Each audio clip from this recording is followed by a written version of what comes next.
¿Qué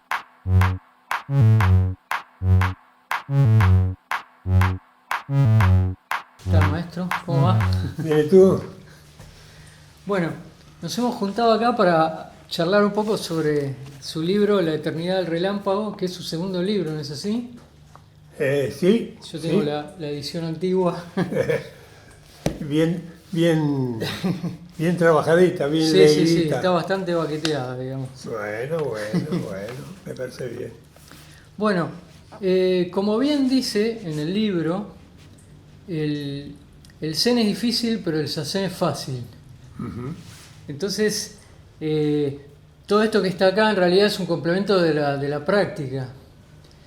Y bueno, salvando ese obstáculo, vamos a intentar hablar del tema y ver los conceptos que por ahí en la práctica se harían absolutamente claros, ¿no? Claro. Pero bueno, lo primero que le voy a preguntar es esto. Yo lo que veo que en el libro hay muchos conceptos que resultan desafiantes para la mente cotidiana, la mente convencional, ¿sí? Sí.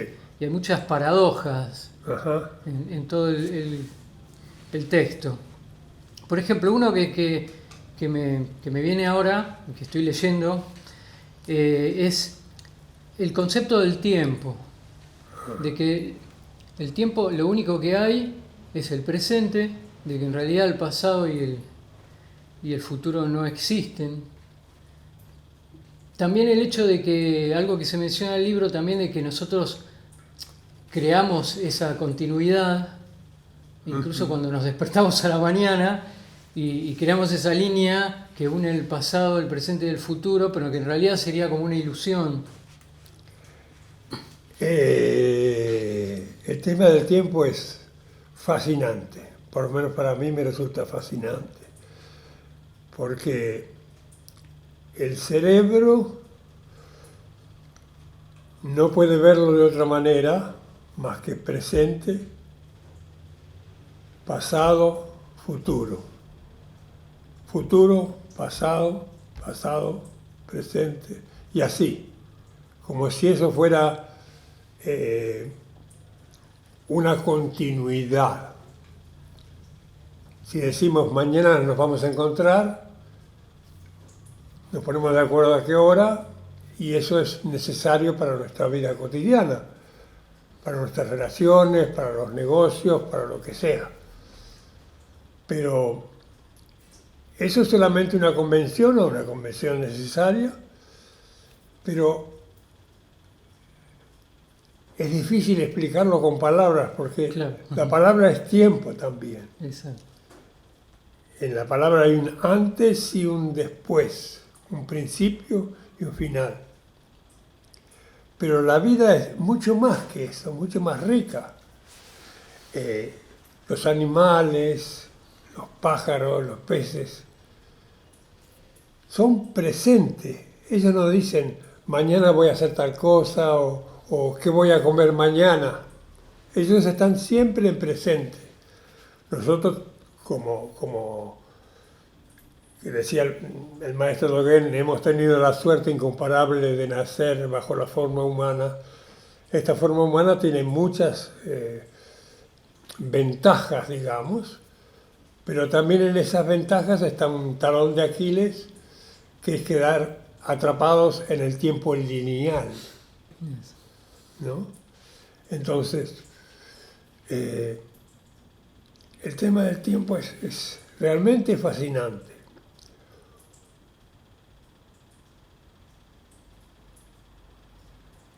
Ese tiempo lineal está en los humanos y pertenece al mundo del yo, al mundo del ego, que es tiempo. Cuando nos podemos detener, sobre todo a partir del zazen, concentrados en la respiración, dejando pasar los pensamientos son tiempo, pero concentrados en la respiración, fíjate que la respiración siempre es ahora. Si uno se concentra, ya sea en la inspiración o en la exhalación, siempre es presente. No puedo estar respirando mañana o respirando lo de ayer. Lo de ayer fue. Lo de mañana todavía no vino. La respiración es aquí y ahora. Y ese es tiempo presente. Entonces tenemos que tener la flexibilidad para utilizar ese tiempo humano del yo para nuestras relaciones, para nuestras comunicaciones y eso. Pero tomar conciencia de que existe,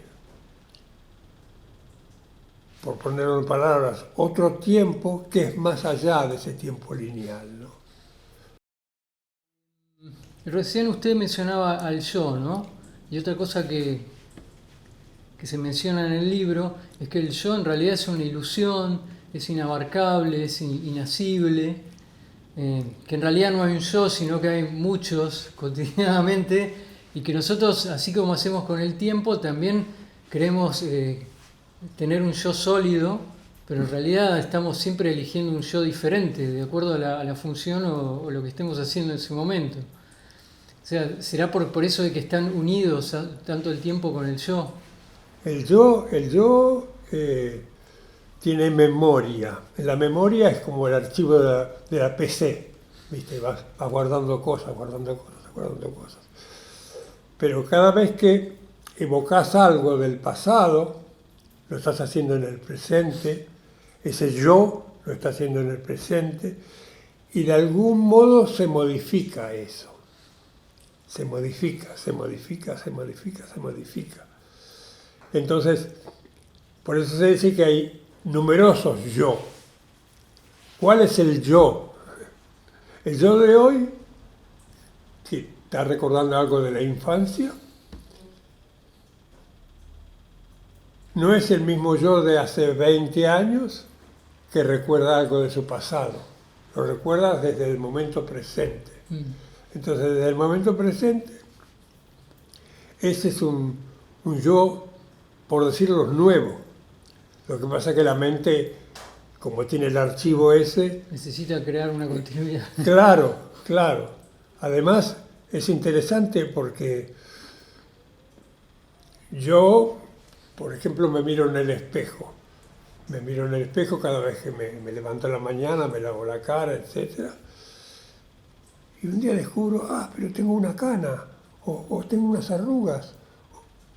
Es decir, se cae esa imagen del yo que tenía en mi archivo y aparece una nueva imagen. Y a partir de ahí se va creando distintas imágenes que no tengo, ¿no? Parecía ser que en la práctica hay muchas cosas que se comprenden, ¿no es cierto? Entonces, por ejemplo, cosas que vi que se mencionan en el libro, es que en un cierto momento es como que se hace cargo otra cosa. Acá usted lo menciona como el Dharma, ¿cierto?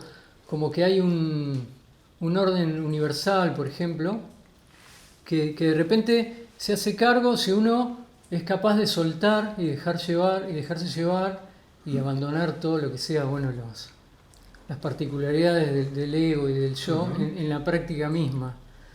¿Qué es eso que se llama Dharma, digamos, ese orden universal?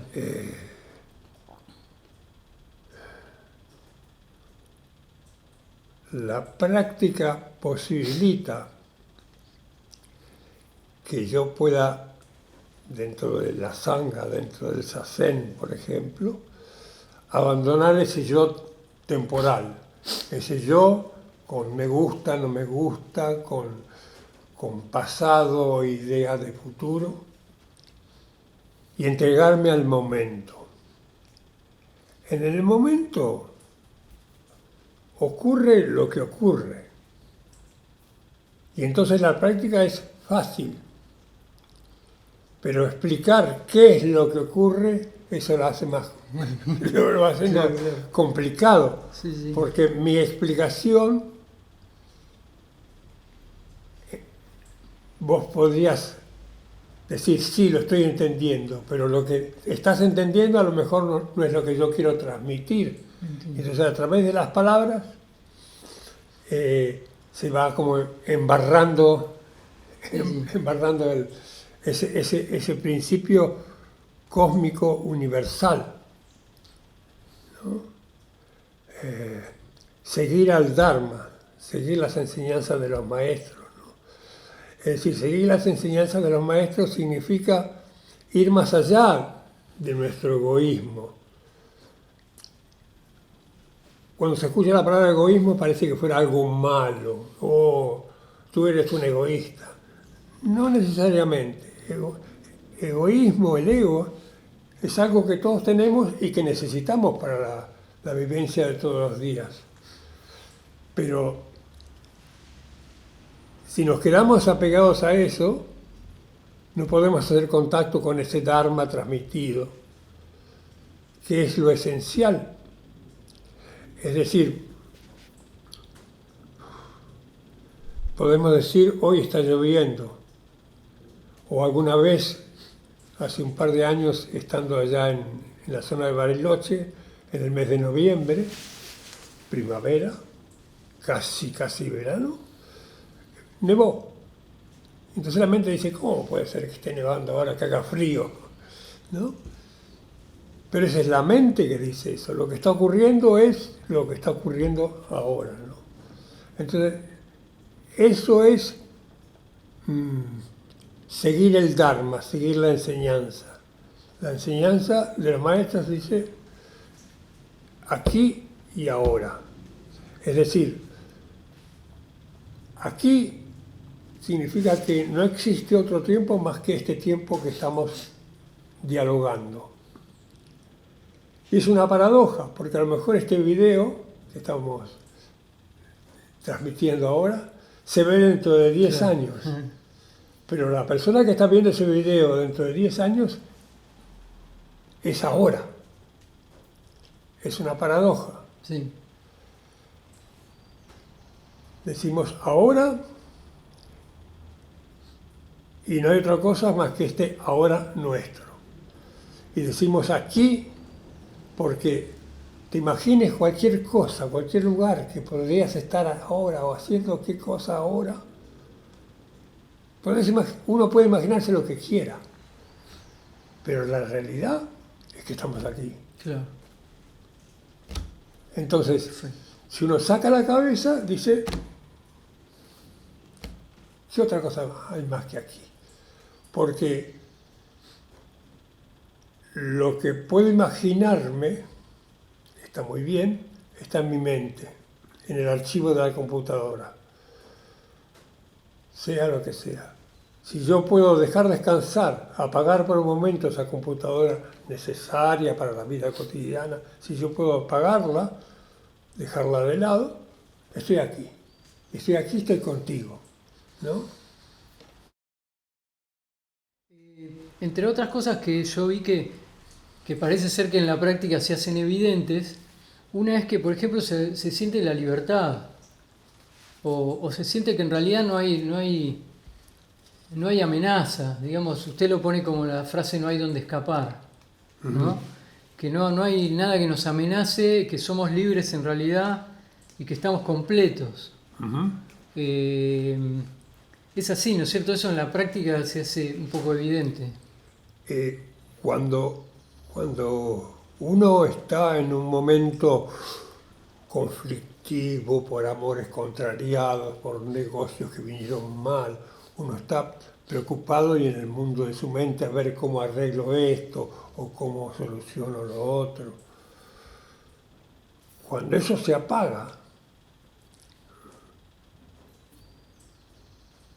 ¿dónde está el problema? ¿Dónde está el problema? No hay problema. No hay problema, el problema está en mi mente. Obviamente, si yo tengo que pagar una cuenta y no tengo dinero en el bolsillo para pagarlo, los ingleses muy filmáticos dirían, ¿qué problema voy a tener el lunes? ¿No? Pero en este momento, si yo puedo apagar ese conflicto, dejarlo descansar, limpiar la mente, despejar, si yo puedo sentarme a zen o salir a caminar, si puede ser por un parque o por un bosque, ventilarme un poco y hacer descansar esa mente que se va afiebrando, que se va complejizando. Si yo puedo apagar eso, apagar, hasta hacerlo desaparecer, lo más probable es que pueda encontrar de repente una solución a ese problema concreto, práctico que me acucia, ¿no? Es posible. Ujú. Pero es porque la mente se ha calmado. Y entonces incluso puede encontrar una solución que no estaba hasta el momento dentro del archivo de mi mente.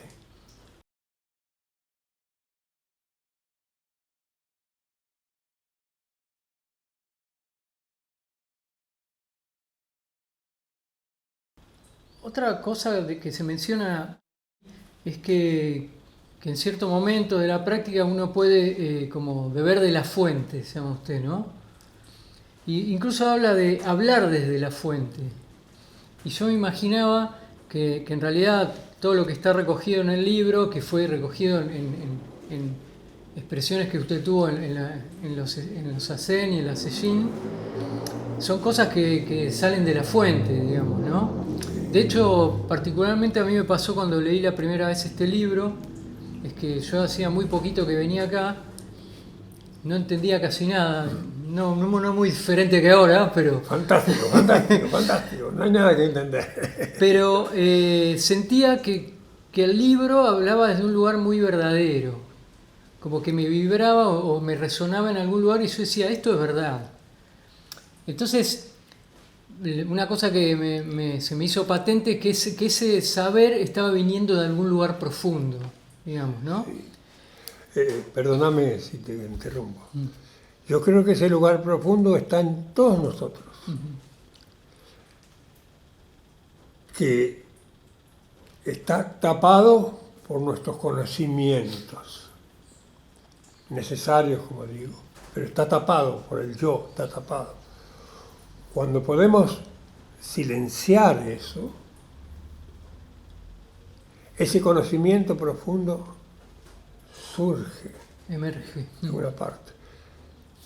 Hasta donde sé, lo poco que sé. Jung lo llama el inconsciente colectivo, ¿sí? Y los maestros pueden llamarlo la sabiduría cósmica. Es decir, en alguna parte del universo o del inconsciente colectivo, eso está, pero no lo podemos ver ni percibir porque estamos muy ocupados en nuestro pequeño mundo del yo, del aquí, de las cosas que pasan, de nuestros pequeños problemas cotidianos. Pequeños problemas que de repente no son tan pequeños, porque de algún modo tenemos que vivir en este mundo terrenal, material, que tiene sus problemas, pero en la medida en que podemos hacer un alto, y para eso Zazen es muy efectivo, hacer un alto y descansar de la mente, descansar. Por eso los maestros dicen, Zazen es retornar al hogar, es decir, donde uno se puede sacar la faja, sacarse los zapatos, aflojarse, descansar, relajarse, apagar todas las luces de la computadora y de repente algo desde el inconsciente colectivo puede caer, te aparece. Y entonces esa es la fuente original. Yo creo que todos lo tenemos y eso fue de algún modo sin saberlo. Cuando descubrí que el Buda Sakyamuni, el fundador, por decirlo de alguna manera, del budismo, no era un ser especial, no era un dios, un semidios, era una persona común y corriente como cualquiera de nosotros. Y él pudo, cuando renunció a todo, cuando apagó todas sus luces, cuando dijo aquí me quedaré, de repente, ¡pac!, hizo la conexión. Y entonces, Zazen es muy efectivo porque esa conexión es posible y es posible para todo el mundo. en la medida en que uno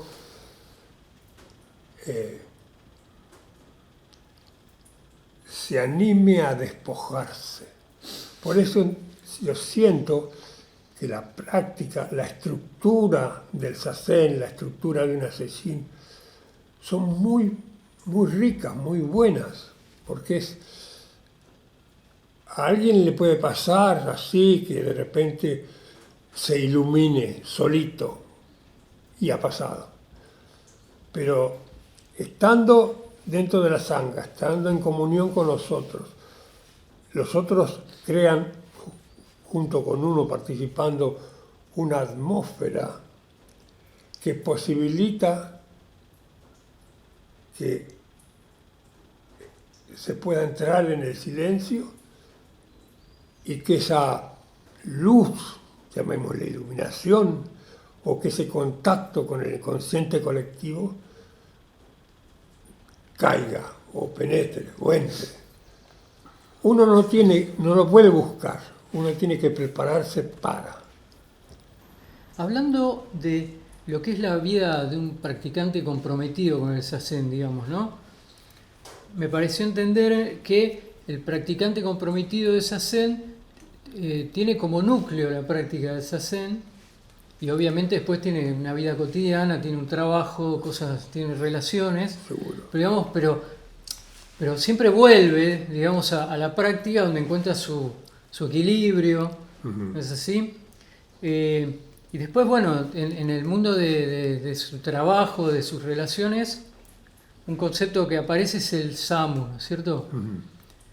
Que bueno, acá se lo explica más bien en el contexto de una sesshin, pero supongo que el samu se puede aplicar en todos los trabajos, digamos, que uno hace Uh-huh. cotidianamente, ¿no es cierto?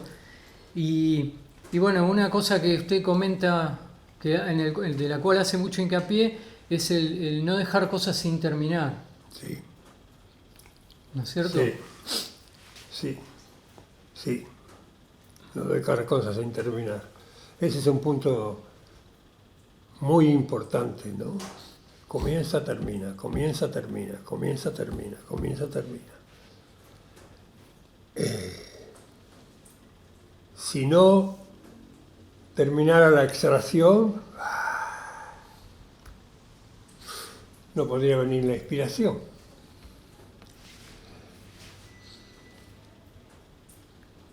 Comenzar y terminar una cosa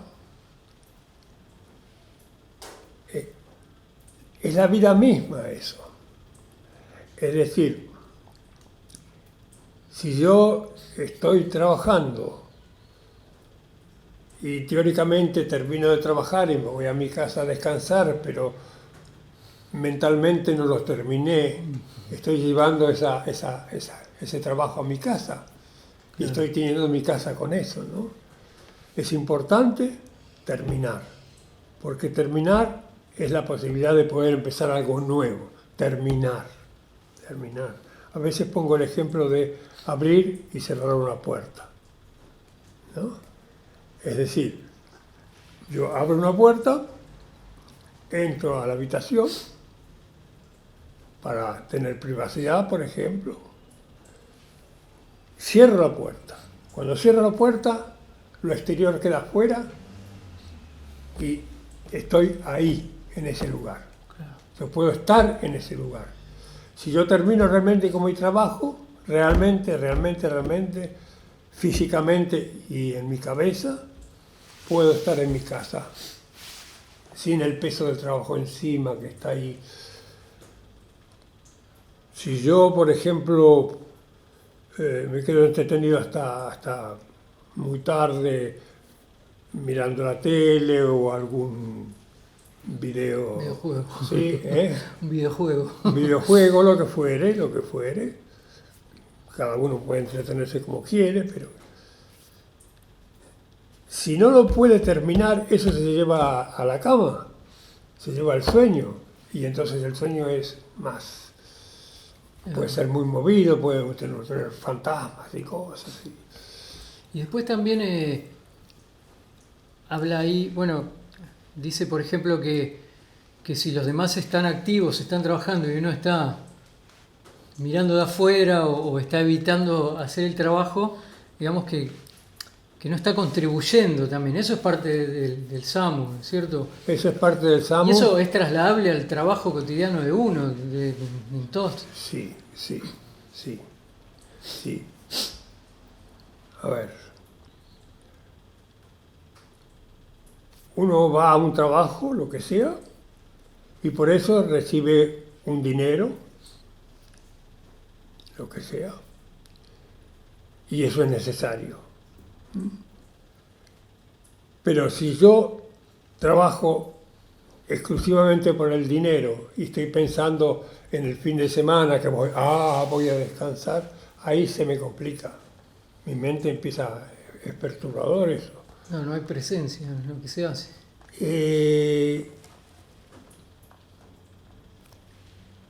Es importante en un trabajo normal, natural, recibir un dinero por ese trabajo. ¿Sí? Es necesario. A veces mejor pago, a veces mal pago, a veces peor pago. Pero es eso.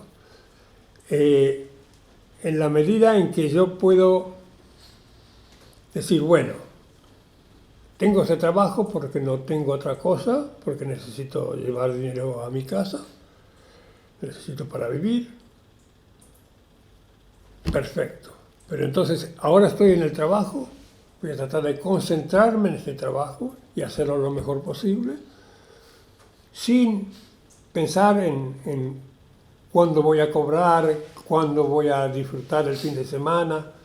Tratar de sacar eso de mi cabeza, porque eso crea un conflicto, crea un cierto sufrimiento y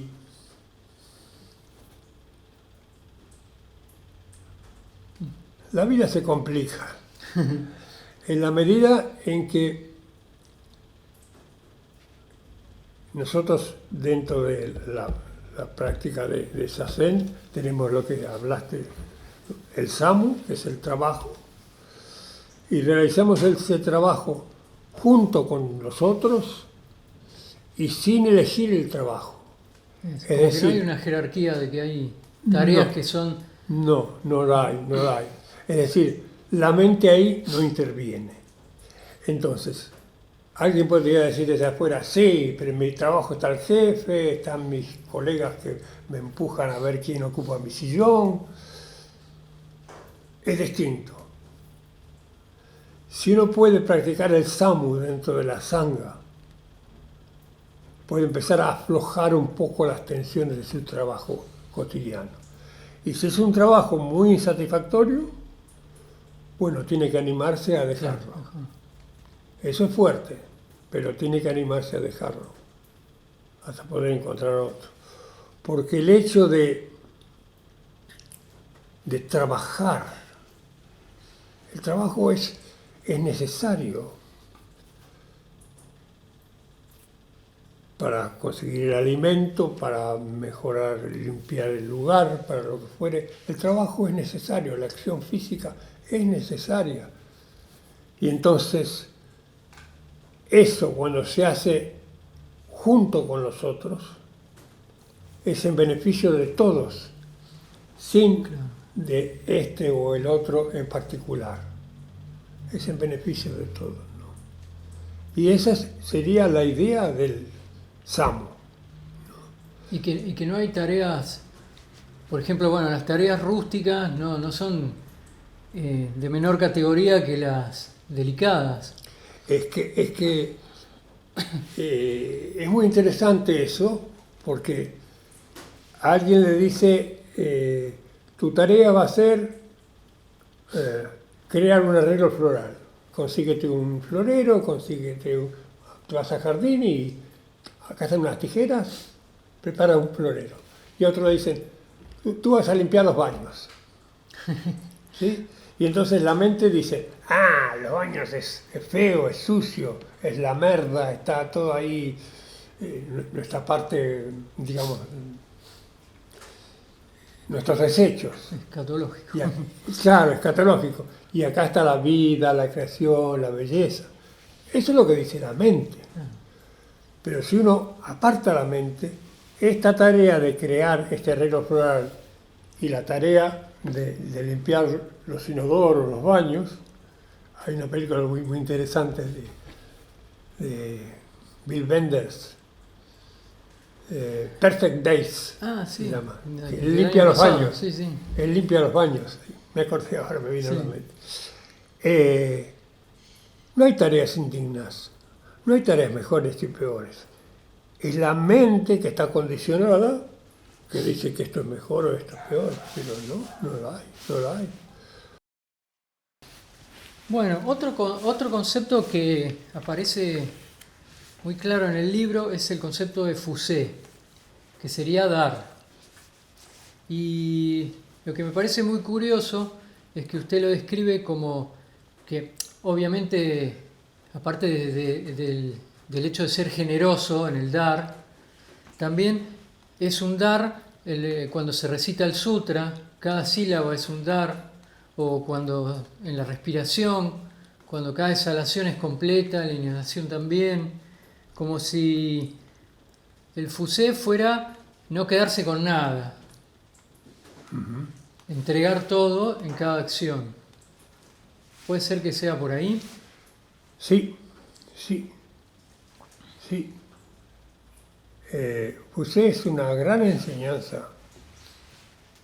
Y ese es, porque la enseñanza de los maestros no viene del ego de los maestros, sino que es una enseñanza que han recibido, como digo, desde el inconsciente colectivo, han recibido. Y esa enseñanza del Fusé es fundamental, diría yo, fundamental, porque hay que empezar dando. Nosotros, cuando uno va a hacer yoga o gimnasia, hablan, inspiren, respiren, inspiren. Hay que empezar exhalando, vaciando los pulmones.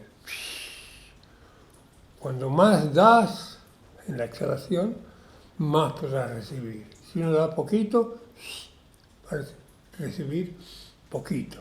Ese es un concepto que se puede entender perfectamente. Entonces, ese dar se puede extender a lo que sea, al dinero, a las relaciones. Hay un poema de Ryokan que a mí me gusta mucho, que dice, no digas que en mi choza no hay nada. La ventana está llena de aire fresco para compartir contigo. Es decir, ese es un principio universal, ¿no? Que en nuestro egoísmo quisiéramos recibir y dar poquito. Pero eso es lo que nos mantiene en el sufrimiento. Entonces, el Fusé, que es el primer principio de los principios del Bodhisattva, es dar, ¿no? Y siempre podemos dar, siempre existe dar. Y en la medida en que podemos dar, como una ley universal, cuanto más das, más recibís. En la medida que más podemos dar, más felices nos vamos a sentir. El común de la gente piensa que si doy todo, me voy a quedar sin nada. Pero eso no es así porque el equilibrio universal habla del dar. Yo recibí una lección, esto es personal, estando en Japón, en el templo. En Japón, en los templos, no te cobran. Ellos esperan que cuando uno se retira, cuando uno se va, haga un fusé, un donativo. Entonces yo puse un dinero, unos dólares, en un sobre y lo puse detrás del altar, que es donde ellos reciben las ofrendas. Y bueno, porque al día siguiente ya me iba. Cuando me estaba yendo, aparece el maestro y me ponen las manos así el mismo sobre, ¿sí? Y entonces yo agradecía, me fui, lo saludé a los compañeros, qué sé yo, me estaban despidiendo, sayonara. Cuando abro el sobre, no solamente tenía el dinero que yo había dejado, sino que él me había dejado más dinero. Oh, Sí, esa es una experiencia que tuve.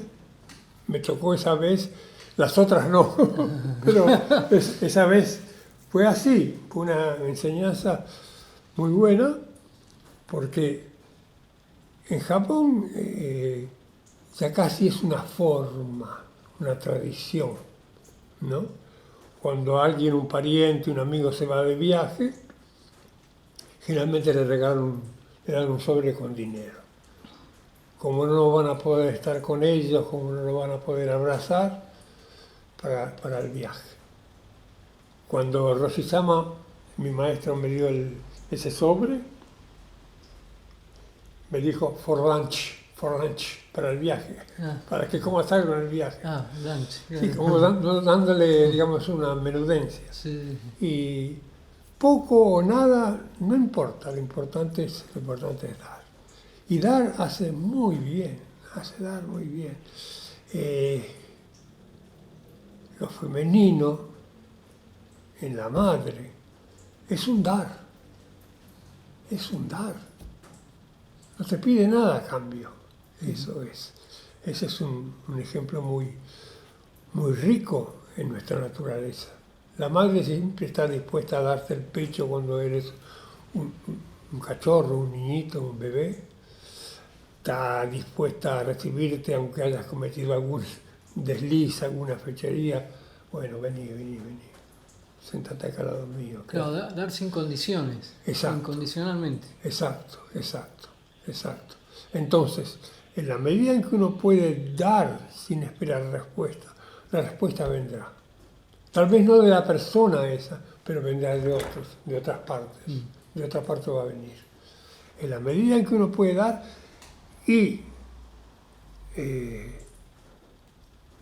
creo que lo más importante que uno puede dar, aunque no es importante lo que uno da, pero lo más importante es el tiempo.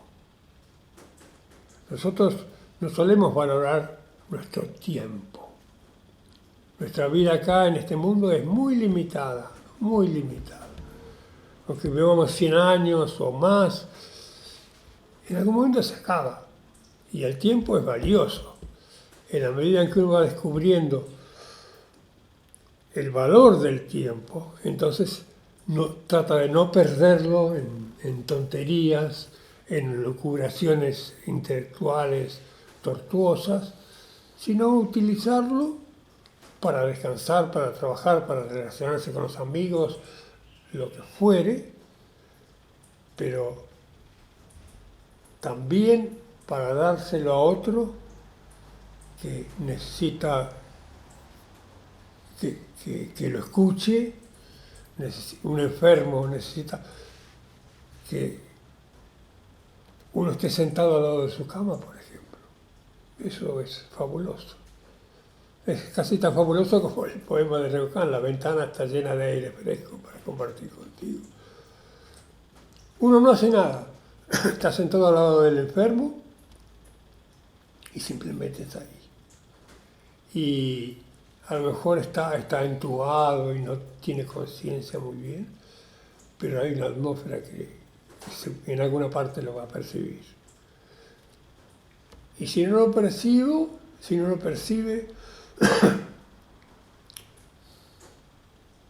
puedo sentir, sin llegar a pensarlo, la satisfacción de dar.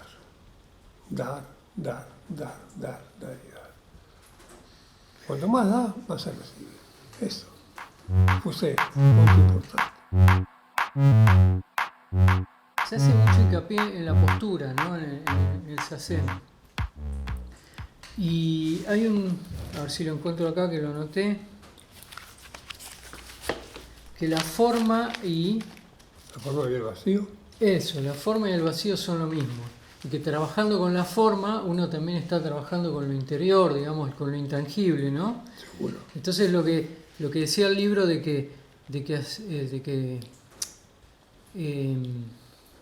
cuidar la postura en el zazen, indirectamente está trabajando con la parte no visible, digamos. La postura durante Zazen es la postura que se heredó de la enseñanza del Buda Sakyamuni.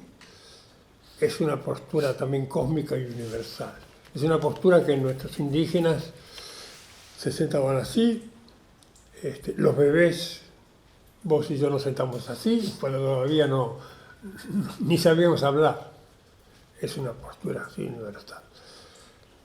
Más allá de Zazen, y se podría hablar mucho de esa postura, pero más allá de Zazen, la postura en la calle, la postura que tenemos ahora, la postura caminando, la postura sentada, la postura acostada,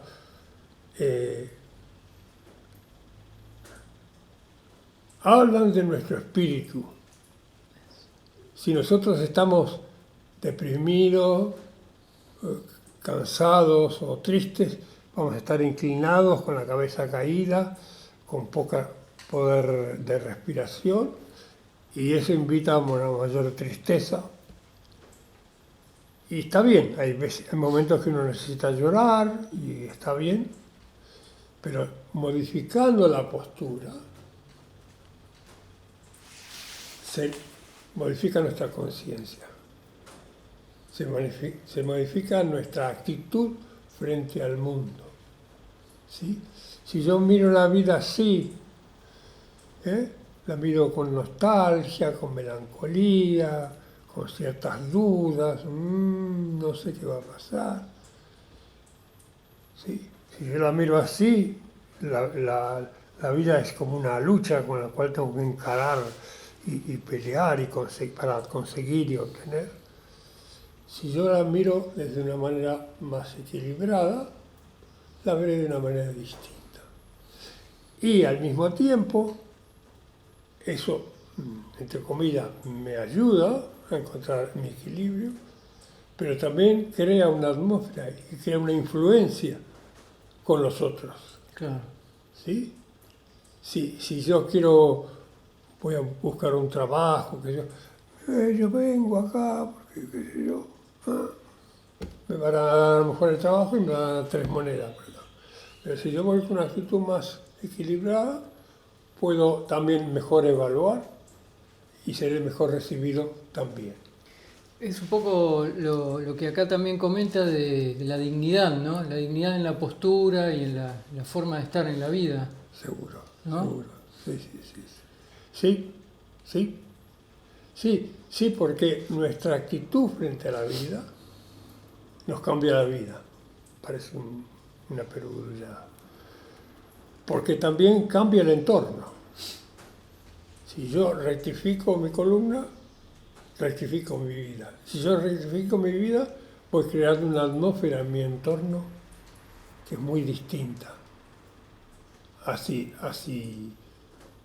estoy así melancólico, triste, yo no sé, yo no puedo, yo no valgo, o si yo estoy así con el pecho así tirado para adelante y tratando de atropellar a todo el mundo, voy a crear en el otro eso. En cambio, si yo puedo tener esa postura equilibrada, creo una ida y vuelta, un feedback con el otro, con los otros. Sí, la postura durante Zazen, como te digo, es una postura cósmica y universal. En los años 60 más o menos se hizo toda una investigación con electroencefalogramas, electrocardiogramas, los aparatos médicos de esa época. Y probaron distintas posturas y vieron que esta postura que nosotros utilizamos para Zazen es la más correcta para estar tranquilo, relajado, equilibrado y sin dormirse, sin quedarse dormido. Aunque algunos a veces con mucha experiencia logran dormitar un poco también. Pero eso es otro cantar. Volviendo a los conceptos paradójicos, ¿no? Que están presentes en el libro, hay uno que es la práctica y la realización son lo mismo, ¿no es cierto? Y digo paradójico en el sentido de que, bueno, obviamente cuando la práctica se hace cotidiana y con el tiempo se va mejorando. Sí, Pero al mismo tiempo cada práctica es única y es sí. la única en el universo. Y es como si en esa única práctica todas las otras que uno hizo anteriormente no contaran, ¿no? Claro. Desde el punto de vista del ego, hay progreso, Claro, eso, la idea o de progreso. retroceso, o estancamiento. Son los tres conceptos que la mente maneja. Si no es progreso, es retroceso o es estancamiento. Pero si yo saco al ego, veo que esto es presente, no hay ni progreso, ni retroceso, ni estancamiento. Es este momento, nada más que este momento. ¿Sí? Entonces, si en este momento yo,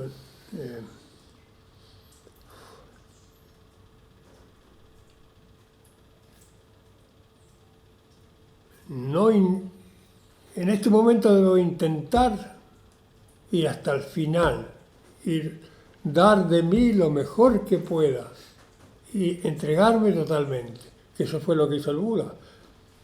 Dijo, renuncio a todo lo demás, me entrego a esto, a quedarme completamente quieto y mentalmente lo más vacío posible. Entonces, me perdí con la pregunta por dónde venía, pero No, está bien. Era de cómo la práctica cotidiana crea como una especie como de avance, pero que en realidad cada práctica es única y que parecería que no cuenta la anterior, digamos. Sí. Eso es lo que decíamos. Eso es la práctica. No. Sí, se insiste en La eso. idea de progreso y retroceso no. Pero es que la vida es así. La vida es así. La vida es así. Nuestro ego dice, ya no sos el de antes, ¿cómo has cambiado? Me has desilusionado. Yo pensaba de vos que eras de otra manera, bla, bla, bla, bla. Antes a vos te gustaba y ahora. Todo eso es una cuestión de la mente. Claro. Si yo puedo decir, ahora es ahora, ¿sí? Entonces puedo compartir contigo este momento así como somos uno y el otro en este momento. ¿Sí? Entonces, esa enseñanza, y en el Zen está lleno de enseñanzas que a veces uno trata de transmitirlo en palabras y nunca termina de alcanzar, es muy profunda, porque esa enseñanza no es una enseñanza para contarle a los nietos, sino que una enseñanza que puede y debería uno trasladarlo a la vida cotidiana. Como te digo, no es solamente para Zazen, no hay progreso ni retroceso, sino para la vida misma. ¿Sí? Porque cuando yo me quedo apegado a eso de ya no sos el que eras antes, ahí empieza el sufrimiento, ahí empieza el conflicto, ahí se me cae la imagen que tenía de vos y me quedo desorientado, ¿no? Claro. Si yo puedo sacar eso y puedo establecer una verdadera comunión con quien estoy conversando, ¿no? Bueno, si le parece, le haría como una última, ¿no? Para ir cerrando. Sí. En algún lugar la tengo anotada. Bueno, la voy a tratar de improvisar. ¿Cómo es que una práctica tan minimalista, digamos, como es el Zazen, abarca todos los aspectos de una vida humana, digamos? Tal vez por eso, tal vez por eso. Un sendo es un espacio vacío, sin adornos, y uno se sienta mirando al muro. O sea que uno no tiene nada. Es decir, incluso, como eso para muchos resulta difícil, frente al muro por ahí se empieza uno a pasar su película particular, su film particular, inventa cosas, empieza a ver manchitas en la pared, caritas en la pared.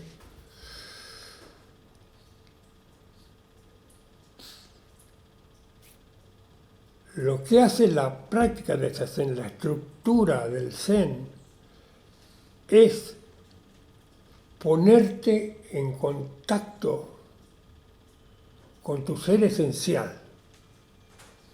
Por eso hay un koan que dice, ¿cómo era tu rostro original? ¿Cómo era tu rostro antes de nacer? Es decir, ¿cuál es tu ser original? Es decir, más allá del yo, más allá de ese yo heredado de los padres, heredado de la cultura, con su idioma particular, en la época que te tocó nacer, el siglo XXI ahora. ¿Cómo es tu vida? ¿Tu esencia? ¿Cuál es? Y entonces, en esa esencia están todos los matices del ser humano. Está toda la naturaleza. Uno puede tomar contacto con eso. Es decir, es natural que si uno se golpea con un martillo un dedo le va a doler, se va a sentir mal, pero casi todo, no solamente ese dolor, sino que casi todo lo estamos refiriendo a nuestro ego.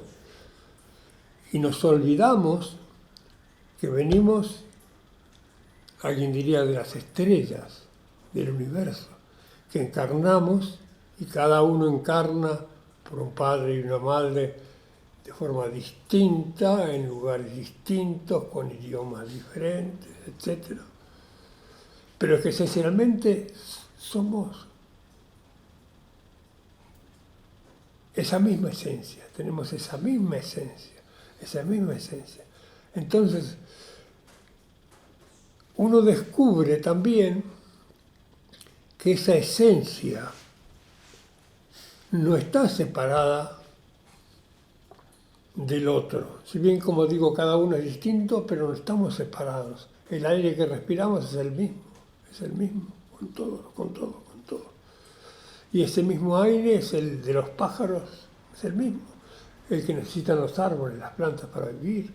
Estamos relacionados con la naturaleza, estamos relacionados con las piedras, estamos relacionados con los océanos y estamos relacionados con los humanos.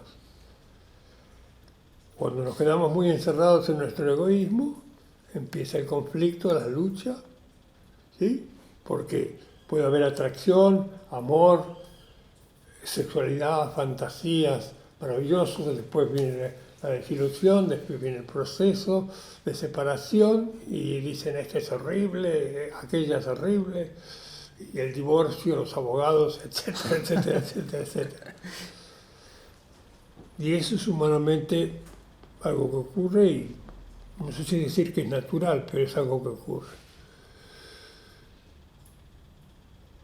Cuando yo digo que a través de la práctica de Zazen, practicando, perseverando en la práctica, podemos ir más allá, podemos establecer ese verdadero contacto. En la vida cotidiana yo pienso A, vos pensás B, y en algún momento podemos chocar. No, que es B, no, que es A, y Nos damos cuenta de eso y de repente digo, paremos. Vos te sentás ahí, yo me siento acá, respiro, tranquilo. Sienten que los dos tienen razón. Los dos o ninguno. No es tan importante tener razón. Lo importante es que a lo mejor estamos discutiendo por algo que no es tan importante. Y que como seres humanos podemos volver a conectarnos como seres humanos. Y eso puede ser con un hombre, con una mujer, con un anciano, con un niño. porque también puedo relacionarme con el árbol, con el gato, con el pájaro.